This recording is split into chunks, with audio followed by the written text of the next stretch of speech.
The Times Square Killer, based on real events.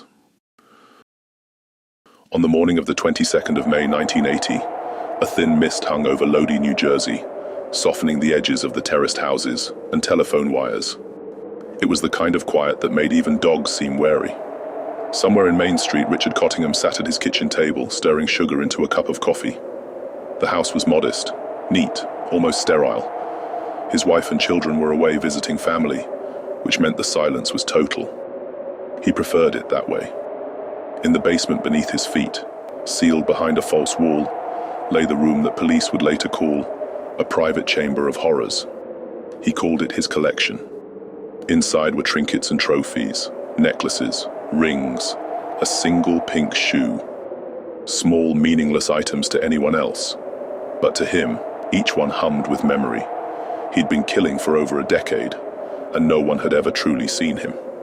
The papers called him the Times Square Killer. Though his real work stretched from Manhattan to New Jersey, women vanished from hotels, bus terminals, and motels near the city's neon heart, only to be found days later, mutilated, bound, burned. Cottingham was meticulous. He lived two lives, the dependable computer operator at Blue Cross by day and the unseen predator by night. But that morning, as he drank his coffee, something in him shifted. His breathing was slower, his mind heavier. He'd begun to feel hunted. One last one, he muttered to himself. Then it's over. That evening, Cottingham took the Lincoln Tunnel into Manhattan. The lights of Times Square bled against the windscreen. Red, blue, gold, flashing over his pale face. He loved the chaos of it, the noise, the anonymity. In that blur of tourists, salesmen, and hustlers, he could disappear entirely. He parked near Port Authority bus terminal, his old hunting ground. The air smelled of exhaust fumes and cheap perfume. He watched the crowd with a detached calm, eyes scanning for vulnerability. Someone lost, someone new to the city. That's when he saw Leslie Ann Odell. 18, pretty, nervous, clutching a small bag. She'd come from upstate New York, looking for work and a place to stay. He approached her with the same charm that had fooled so many before. A gentle voice, an offer of help, a warm smile that hid the dark geometry of his mind. Within an hour, she was in his car, heading through the night towards New Jersey. They checked into the Quality Inn at Hasbrook Heights under a false name. Cottingham paid cash. He told the clerk it was for a quiet evening with his girlfriend. No one looked twice. The room smelled faintly of cigarette smoke and disinfectant. A television muttered in the background. Leslie sat on the bed, uneasy. Something in his manner had changed. The warmth had drained away, leaving a hollow coldness. Then the door locked. What followed was a blur of violence and terror, the same ritual he had enacted countless times before. But this time, it did not go to plan.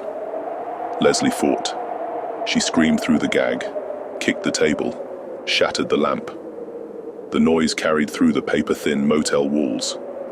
When the night clerk came knocking, Cottingham panicked. He tried to silence her, but the blood, his blood, was already spattered across the floor.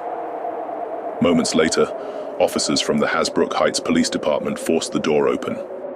They found Leslie Ann Odell bound, bruised but alive, and Cottingham standing over her, the knife still glinting in his hand.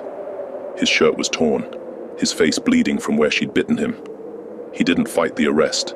He simply looked up, eyes cold and distant, and said, "You're too late." The arrest opened a door the police had never expected. In Cottingham's car, they found handcuffs, surgical tools, a collection of women's jewelry, and a small vial of chloroform. Some items were traced back to victims from years earlier, women who had been found mutilated in New York motels with their heads and hands removed. Days later, detectives searched his house in Lodi.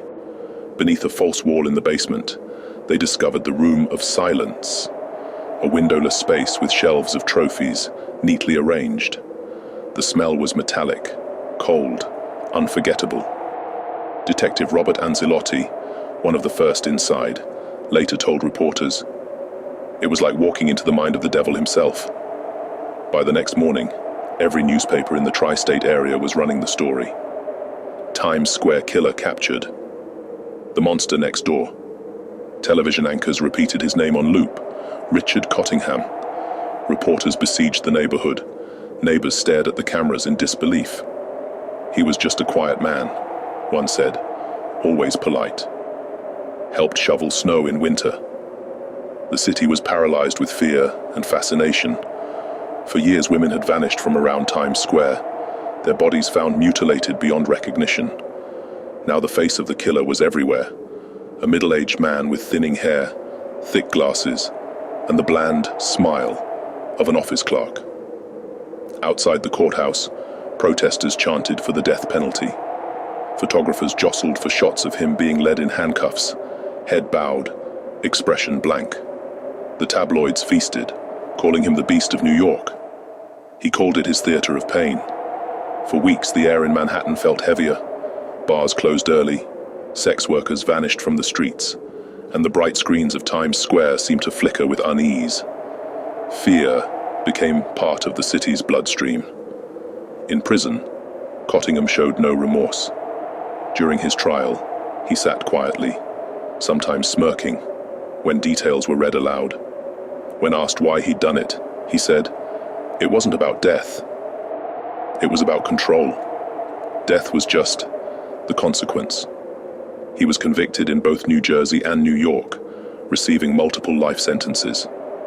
Over the years, he would confess to dozens more murders, guiding police to forgotten cases, even recalling the smallest details, the sound of the wallpaper peeling, the smell of a victim's perfume. Each confession came like a ghost rising from the past. Even now, decades later, Cottingham remains alive.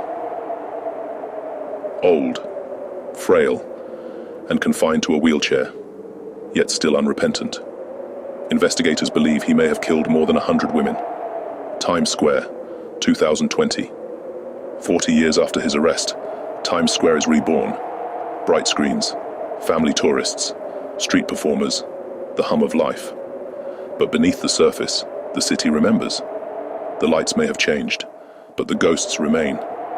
A small plaque near 42nd Street, unnoticed by most, marks the anniversary of the arrest that ended the Times Square killings.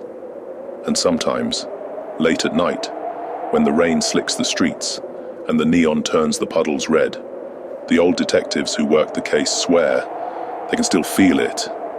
The echo of his shadow in the crowd, the unseen eyes watching from somewhere just beyond the light.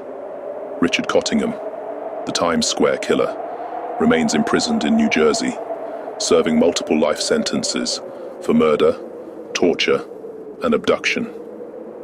His crimes changed the face of the city forever, a reminder that true evil rarely looks like a monster. Sometimes, it looks like the man next door. The end.